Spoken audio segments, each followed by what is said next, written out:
The year is now over, and so it's right to look back at each month over the past 12 months of the year to see what important events happened in 2025 in German football, both on and off the pitch.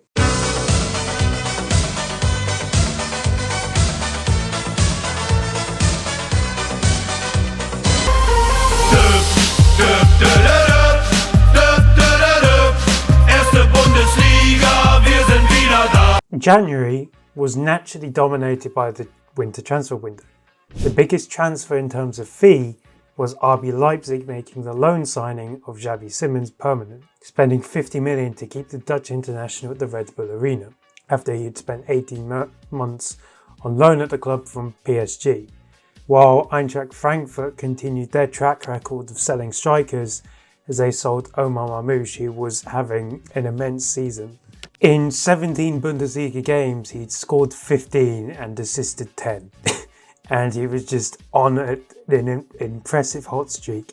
And so they sold him to Manchester City for 75 million. While other notable moves involved Bayern sending Matthias Tell on loan to Tottenham, while Bayern also finally potentially found their replacement for Manuel Neuer, signing Jonas Urbig from, at the time, 2nd Division Cologne. However, the focus on January is when Yuri Sahin was sacked by Borussia Dortmund following a 2-1 loss to Bologna in the Champions League. The former midfielder of the club managed 27 games and averaged 1.4 points per game, and left with Dortmund 10th in the league following a 2-0 loss to Eintracht Frankfurt. Sahin wanted to play a lot more ball-orientated style of play, but it just didn't work because you didn't have the players for it, and just nothing really worked, to be honest, and it just collapsed. And obviously what made the Sahin thing so interesting was a year beforehand he was brought in as assistant coach along with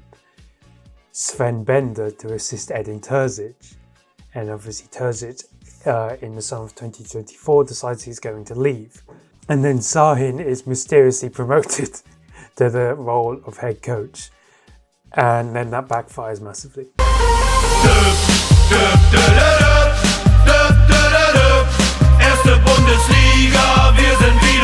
So heading into February, Dortmund had a head coaching problem to fix, and they did with hiring Niko Kovac as their replacement. Kovac, obviously, his last role in football by then was at Monaco, whilst he's also managed Bayern Munich and Eintracht Frankfurt and Wolfsburg as well. And he would be sent to work immediately with the club in the playoff round of the Champions League, along with Bayern Munich, who would face Celtic.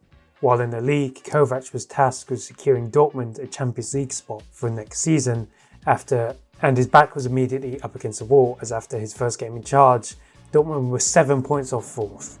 In the Champions League, Dortmund got the job done quite quickly with a 3-0 win against Sporting in Portugal, before drawing 0-0 in Germany. But Bayern didn't have it as easy. Despite being top of the league in the Bundesliga and winning the first leg in Glasgow 2-1, Celtic did not roll over for Bayern in Munich, and they would take the lead through Niklas Kühn, meaning the game would be heading to extra time. However, up stepped Alphonso Davies to make it 1-1 on the night in the 94th minute, meaning Bayern would win the tie 3-2 on aggregate, setting up a round of 16 tie against Bayer Leverkusen. However, before this meeting in the Champions League, the pair had a top of the table clash in the Bundesliga. It was a must-win for Xabi Alonso's side, with Bayern having an 8-point lead. The game would end 0-0 after Leverkusen were unable to convert a dominance into a goal, meaning they could not close the gap on Bayern, and the gap would more or less stay the same until now and the end of the season. Later that month, we had a Cinderella story developing as Arminia Bielefeld continued their run in the DFB Pokal. In the previous rounds, they had beaten Hanover, Union Berlin and Freiburg before facing Werder Bremen in the quarter-final, and they would beat them 2-1 to send them into the semi-finals, where they would end up playing defending champions Bayer Leverkusen.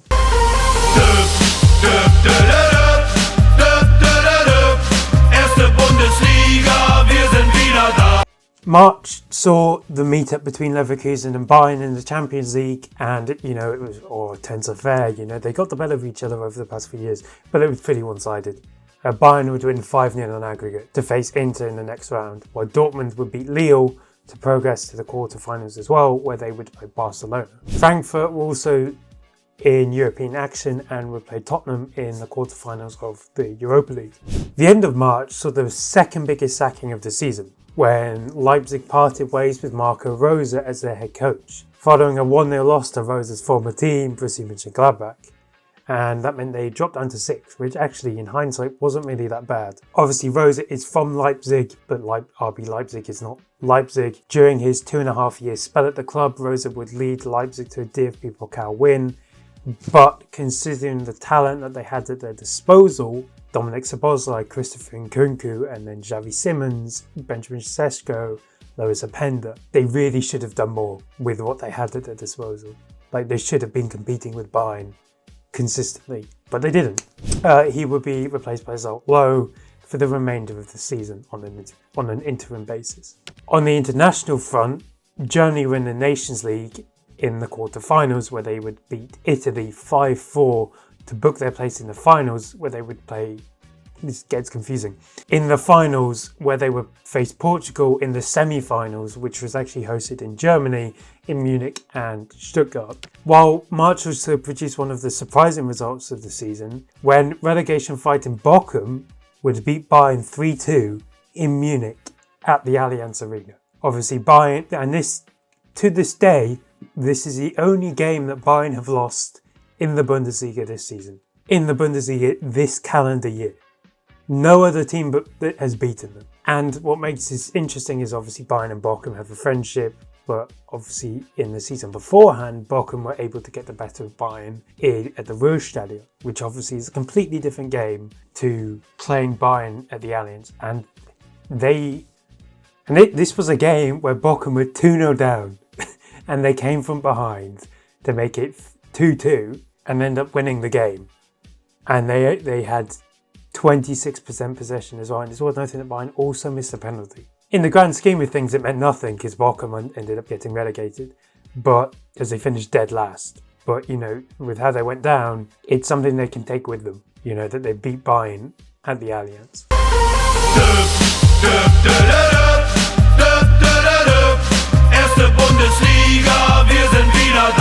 April saw all the German teams crash out of Europe. Frankfurt would lose to eventual winners Tottenham.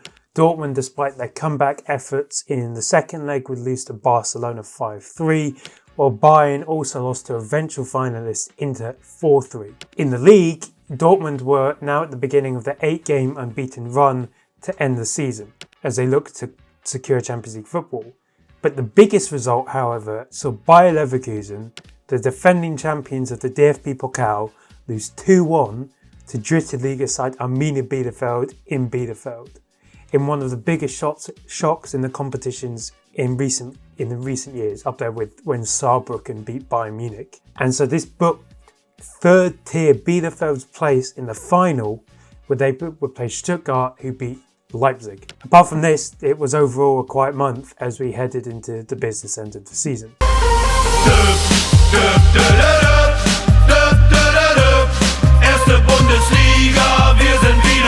Which was May, and it started with Leverkusen head coach Xabi Alonso announcing he would leave the club at the end of the season, bringing to an end 2.5 years at the club, where he is a legend now for what he achieved, winning the Bundesliga unbeaten, winning the DFB Pokal, taking them to Europa League final, and just transforming Leverkusen from a team known for not winning to a team that was now known for winning at all costs. Even if 90th minute they were 2-0 down, they would win the game 3-2, for example. Alonso would ultimately join Real Madrid, because where else was he going to go? Bayern would recapture their Bundesliga title following a 2-0 win against Borussia Mönchengladbach, ending the season 13 points clear of Leverkusen.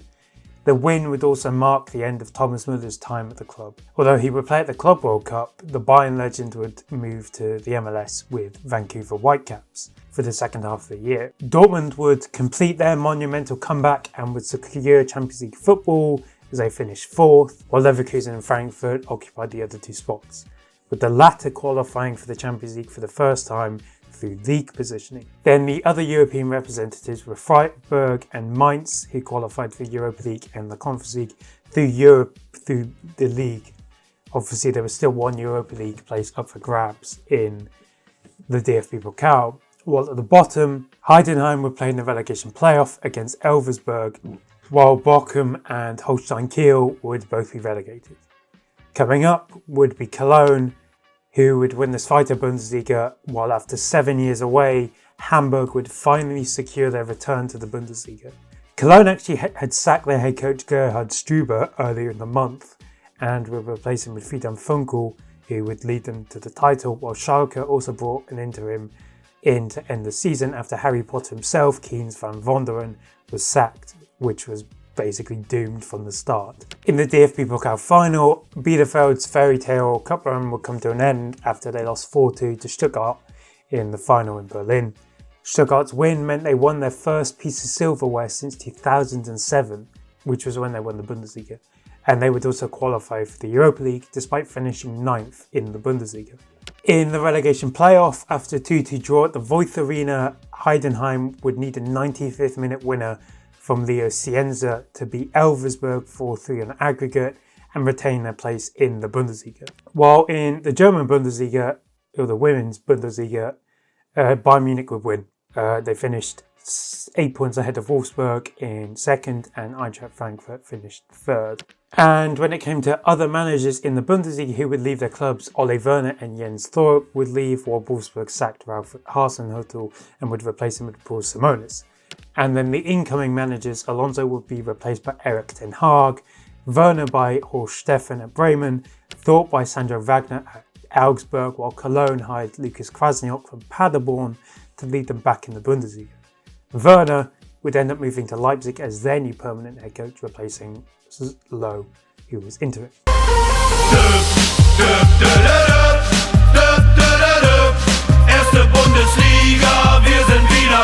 June, we switched to international action as Germany played in the Nations League finals against Portugal, but in a rather underwhelming performance, they would lose 2-1 in the semi-finals before then losing 2-0 to France in the third place playoff in Stuttgart. Germany's under-21s also played in the European Championship, led or carried by Nick Woltemade. They would make it to the final where they would play England. However, they would lose 3-2 in extra time. Both Bayern and Dortmund would also play in the Club World Cup in the US, where both would make it to the quarterfinals before losing to PSG and Real Madrid. The most notable thing here was the bad leg break picked up by Jamal Musiala against PSG, meaning he would miss the rest of the year. But our attention begins to turn to the transfer window now as we enter the transfer window. The most notable move of June was Dortmund signing Joe Bellingham from Sunderland. Obviously, he's the brother of Jude. Bayern also completed the signings of Jonathan Tah and Tom Bischoff, both initially on free transfers from Leverkusen and Hoffenheim, but they both had to pay small fees to allow them to play at the Club World Cup. Well, off the pitch, things got a bit crazy. Florian Neuhaus would get himself demoted to Gladbach's under-23s after calling Roland Wirtz the worst director in the world after giving him a contract worth €4 million a year, while on holiday in Mallorca. Then a statement given by the Bundeskartell after a lengthy review process stated that it was no longer possible for Leverkusen and Wolfsburg to be exempt from 50+1. While there's no major update since, this is a situation to monitor as it can have a much larger effect on German football and the future of 50+1, especially with Leverkusen's Fernando Caro being promoted to the DFL Supervisory Board, as well as there being rumours and murmurs that there are opponents to 50+1 within the Bundesliga clubs right now, meaning all they need is a small crumb and then they will push as hard as they can to get rid of it, despite the full-on shit show that will be endured. If the protests against an investor deal in 2023 were impactful enough and big enough, what would happen in this situation would be on a completely different level. It was something that wouldn't be seen at all or before.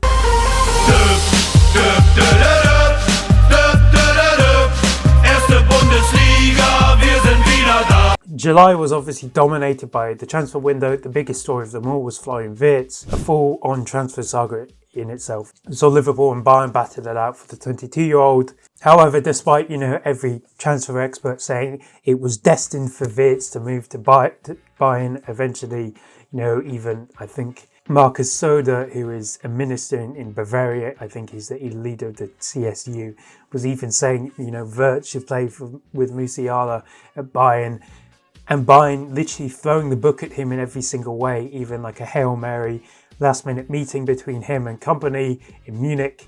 Wirtz chose a new challenge in the Premier League and would ultimately complete a £125 million move to Liverpool, meaning he is the record sale in the history of the Bundesliga. He's the record Premier League buy, or was at the time, and he wouldn't be the only big Germany player to move in the summer. But this summer highlighted the gutting of the Bundesliga in terms of talent. In July alone, Hugo Ekitike would also move to Liverpool for $95 million from Frankfurt, while Jamie Gittins also moved to the Premier League, swapping Dortmund for Chelsea. However, this is only just a handful of moves, with several teams making a late scramble for signatures in August. When it came to incomings, the biggest was Luis Diaz's €75 million move to Bayern from Liverpool, while Joel Quansah and Malik Tillman moved to Leverkusen from Liverpool and PSV Eindhoven. And the biggest internal transfer saw Jonathan Burkhardt swap from Mainz for Eintracht Frankfurt. The women's national team was also in action in the Euros in Switzerland as they looked to avenge their loss 3 years earlier in London against England. However, they would fall short, losing 1-0 to reigning world champion Spain in the semi-finals.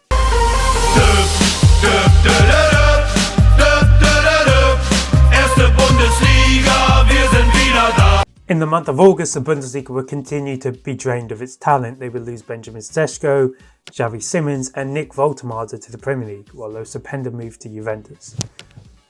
On Woltemade, it looked as if he would be moving to Bayern for most of the summer, with it breaking just before the Under-21 final that he had agreed personal terms with Bayern. But Stuttgart remained stubborn when it came to letting the striker move to Munich, and even letting the striker leave it at all. That was until they received a €75 million bid from Saudi-owned Newcastle for the 23-year-old. He would then leave. The opener of the season saw Bayern beat Stuttgart 2-1 in the DFL Super Cup to win their first trophy of the season, although it's unofficial. While the main story in August was that of Bayer Leverkusen, obviously they brought in Ten Hag to replace Alonso, a big ask. Obviously, the warning signs were there when I think the Leverkusen lost 5-0 to the under-20 Flamengo team on their pre-season tour in Brazil. And then there was other games, like they underperformed a bit against Chelsea in a pre-season friendly. The big overhaul and exodus in the summer didn't help, but in their opening 2 Bundesliga games they would lose 2-1 to Hoffenheim and draw 3-3 with Werder Bremen. And this resulted in suggestions that Ten Hag could be sacked after only 2 Bundesliga games of the season. Luckily, the September international break was right around the corner. Following the opening day 3-3 draw with St. Pauli, in terms of Dortmund, the parents of Joe Bellingham would be banned from the Dortmund dressing room after his father allegedly burst in demanding about his son's lack of playing time, even though this was the first game of the season.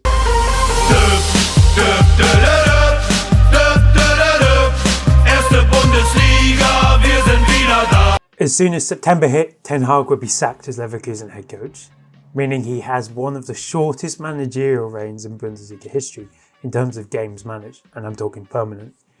He would be replaced by former Mainz head coach, and whose previous role was at Denmark, Kasper Højlund. When it came to the German national team, they would begin their qualification for World Cup the following summer in the worst possible way, as they lost 2-0 in their opening qualifier to Slovakia. 3 days later, they would beat Northern Ireland 3-1 in Cologne to win their first game. When the Bundesliga returned, Gerardo Seoane would be the second head coach to be fired when Gladbach lost 4-0 to Werder Bremen. This would bring to an end a horrible 2-year spell under the Swiss head coach for Fohlen. The under-23 head coach Eugen Polanski would then be promoted to head coach, initially on an interim basis but then permanent. This also meant the reinstatement of Neuhaus, who had trained under Polanski during his time with the under-23s. To end the month, it would get worse for Gladbach as they would lose 6-4 to Eintracht Frankfurt. In that game, they headed into halftime 5-0 down, and that would result in director Roland Wirtz stepping down from his role. Elsewhere, Bayern, Dortmund, Frankfurt, Leverkusen, Stuttgart, Freiburg and Mainz all kicked off their European campaigns.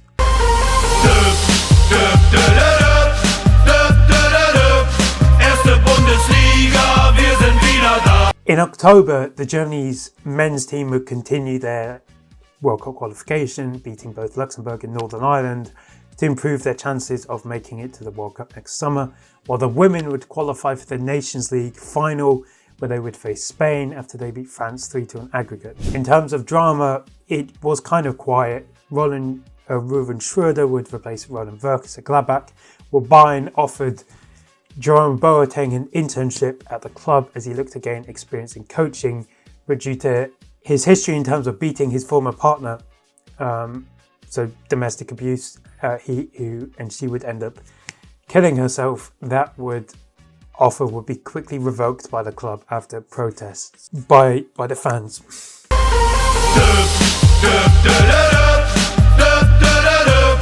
Erste Bundesliga, wir sind wieder da. In November, again, really international focus here. The men's national team would secure World Cup qualification after they beat Luxembourg and then Slovakia 6-0 in Leipzig. And then for the women's in the Nations League final, they would, in a rematch of the Euros semi-final, they would lose to Spain following a 3-0 loss in the second leg. They had drawn the first leg 0-0. Back in the Bundesliga, there would be another sacking when Paul Simonis would be relieved of his duties as Wolfsburg head coach, while the month of November saw Gladbach, who had yet to win the first game of the season, beating St. Pauli 3-1. However, it was off the pitch where German football really took a stand, quite literally.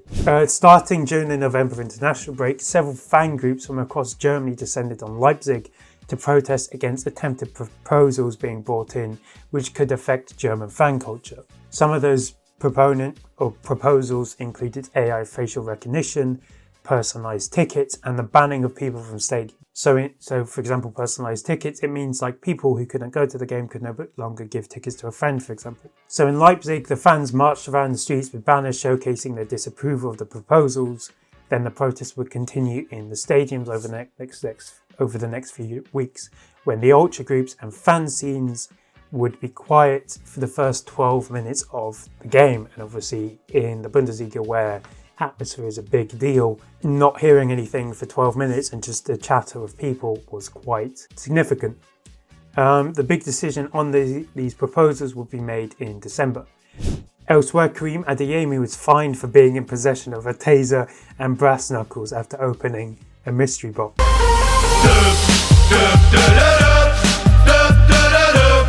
Erste Bundesliga, wir sind wieder da. December saw several sackings, with Sandro Wagner and Bo Henriksen both being removed from their roles at Augsburg and Mainz and replaced by interims.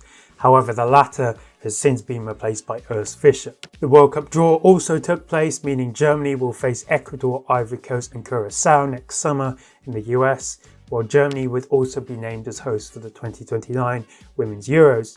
When it came to the proposals, the body who were looking to introduce them, the Interior Ministry, at the conference, they ultimately decided they would not implement any of these measures. Once again, showing the power of fans. While the Frauen Bundesliga announced they have or will separate from the DFB in an attempt to grow the league, like how the Women's Super League works in England when it's split from the FA. The aim is to compete with the English League when it comes to attracting talent and stuff and stop German players leaving. I mean, over the past year, recently you've had Leah Schuler join Manchester United, while Jules Brand moved to Lyon. It's either that or they all move to Bayern. And so on the pitch, looking at the Bundesliga annual table, Bayern are comfortably first with 87 points. A 20-point lead over second, which is Bayer Leverkusen, which shows the consistency that they've been able to maintain after bringing in Kasper Heumann, while the rest of the top four is filled out by Dortmund and Eintracht Frankfurt. While looking at the year, obviously I probably have missed some stuff, I'll be honest. There's been better years for German football, I think, both in terms of the domestic league and in Europe. There's just better ones. Obviously, the question will be, how long can this this is real Bayern dominance, not just every other one being crap. This is real Bayern dominance. How long can this continue. Obviously, the second half of this season, it's how will the effects of the Club World Cup affect both Bayern and Dortmund? Are Bayern good enough to be competing for the treble? So is that their expectation now? Could they potentially collapse like they did in the second half of the season in 2022-23 when they had a similar lead? I don't think they will, because they look too good. Now, will the other teams compete? How are the surprise like Hoffenheim doing in Union Berlin? Can Elversberg finally get promoted? Obviously, one team to look out for is Schalke, who also look like they could be making a return to the Bundesliga next year. Then the standout is the 2026 World Cup. How can Germany perform? Obviously, the World Cup is probably on course to be one of the worst ever because of the shit show that is the US. Obviously, I feel sorry for Canada and Mexico. And then who's going to be the next big talent to be sold from the Bundesliga in the summer? Could it be Nico Schlotterbeck? Could it be Karim Adeyemi? And, how in a year's time, what will the layout of the Bundesliga look like? Could Vincent Kompany even still be in charge of Bayern, especially if Manchester City come calling? Will Niko Kovac still be in charge? If you keep saying all our games isn't finished top 4, he probably will be. But let me know what you think of the year. Let me know if you think I've missed anything out as well. And just overall what you think and what you're looking forward to in 2026.